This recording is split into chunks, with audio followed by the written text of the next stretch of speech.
बिगड़ जाती है और विशाल वस्तु छोटे पात्र में समाती नहीं है, वो गिरकर मिट्टी में मिल जाती है, नष्ट हो जाती है। इसलिए सत्पात्रता का होना साधक में आवश्यक है। उसके लिए बताया है कि गुरु की आज्ञा में चले। उन्होंने जो साधना दी है उसे कर्तव्य भाव से, श्रद्धा और विश्वास के साथ उसका अभ्यास करें। अभ्यास कहते हैं कि जिसमें एक दिन भी नागा ना हो, तो वो साधना ही नहीं होती, उसमें गुरु की शक्ति छिपी होती है और साधना के साथ उस साधना को करने वाले में गुरु की वो शक्ति भरती जाती है और उसमें वो पात्रता ले आती है, जिससे वो गुरु की दी हुई उस विशाल और उत्तम वस्तु को अपने में धारण करता है। तीसरी चीज है साधना का संवेग। संवेग कहते हैं कि किसी भी अनुष्ठान को करने में जो उपाय करते हैं उसकी तीव्रता कैसी है, उसकी तीव्रता को संवेग कहते हैं। इसके लिए बताया है कि संवेग 3 प्रकार का होता है, मंद, मध्यम और तीव्र। जो साधक मंद और मध्यम प्रकार से साधन को करता है उसे कह नहीं सकते कि कितना समय लगेगा, और जो तीव्रता से लग लिपट कर उसे कर लेता है वो अति शीघ्र ही उसके लक्ष्य को प्राप्त कर लेता है, साधना की सिद्धि प्राप्त हो जाती है, साधना पूर्ण हो जाती है।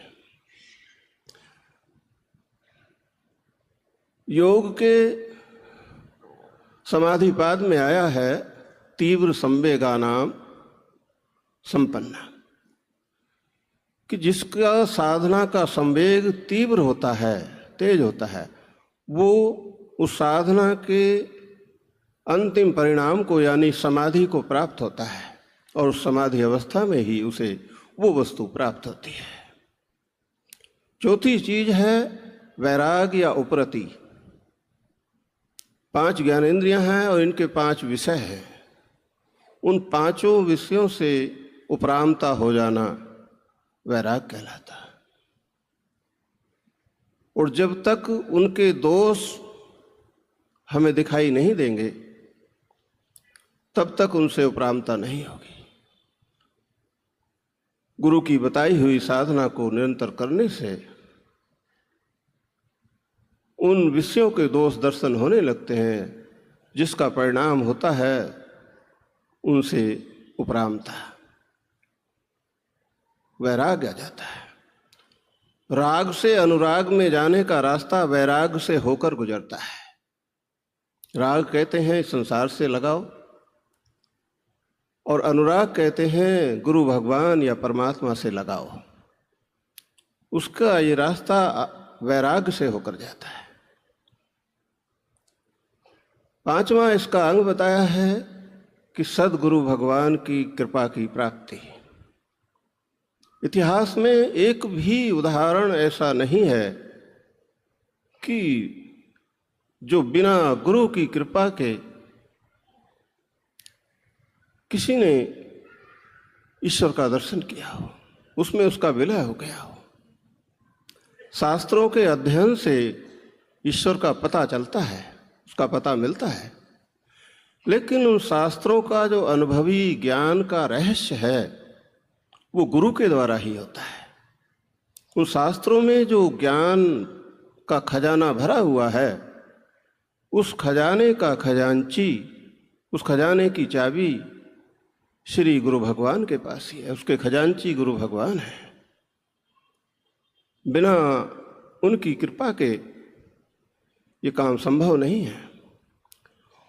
और उनकी कृपा हर साधक पर होती है, चाहे वो 1 दिन का हो या 50 साल का हो, लेकिन वो सबको अनुभव नहीं होती। अनुभव उन्हीं को होती है जिनमें वो पात्रता आ जाती है। श्री तुलसीदास जी ने तो डंके की चोट लिख दिया है कि गुरु बिनु भव निधि तरे न कोई, जो विरंच शंकर सम होई। और इसका छठा अंग है गुरु भगवान या ईश्वर के प्रति समर्पण। जीव और ईश्वर के बीच में जो पर्दा है, जीव को जो ईश्वर से अलग किए हुए है, वो अहम है।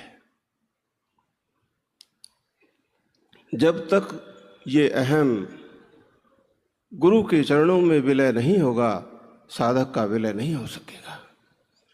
ईश्वर सूक्ष्मता की पराकाष्ठा है और गुरु हमारे सजातीय हैं, स्थूल रूप में है। तो सजातीय का सजातीय में विलय आसानी से होता है। इसलिए बताया है गुरु महाराज ने कि सबसे पहले गुरु में विलय करो, और वो हर समय परमात्मा में विलय होते हैं। तो गुरु में विलय होते ही परमात्मा में साधक का विलय हो जाता है। सूफियों की भाषा में कहते हैं कि वो गुरु में विलय होते ही फनाफिल शेख हो जाता है, और फनाफिल शेख होते ही फिर फनाफिल्ला हो जाता है, ईश्वर में विलय हो जाता है। और जब तक ये नहीं होता तब तक वो कार्य पूर्ण नहीं होता। जैसे बूंद नाले में होती हुई नदी में आ गई, बहती बहती समुद्र के पास पहुंच गई, समुद्र का दर्शन कर लिया, लेकिन द्वैत नहीं मिटा, अभी समुद्र से अलग है, उसमें विलय नहीं हुई। वो आगे बढ़कर जब उसमें विलय हो जाएगी तो फिर वो बूंद नहीं रहेगी, समुद्र हो जाएगी। इसी की आवश्यकता है। और ये सब कार्य तभी होता है, बताया है कि सरों के खुम सुराही गर्दनों की जाम जख्मों के, ये सब मुहैया जब हो लेते हैं तब मैं खाना बनता है। ऐसे ही समर्थ सदगुरु के दरबार में हम बैठे हैं, हम बड़े सौभाग्यशाली हैं। बस उनसे यही प्रार्थना करते हैं कि आपने कृपा करके अपने श्री चरणों में हमें बुला लिया है। बस हम इस प्रकृति की प्रबल वेग की इस माया में बह न जाएं, हम सबको अपने चरणों से लगाए रखें, सब पर कृपा करें।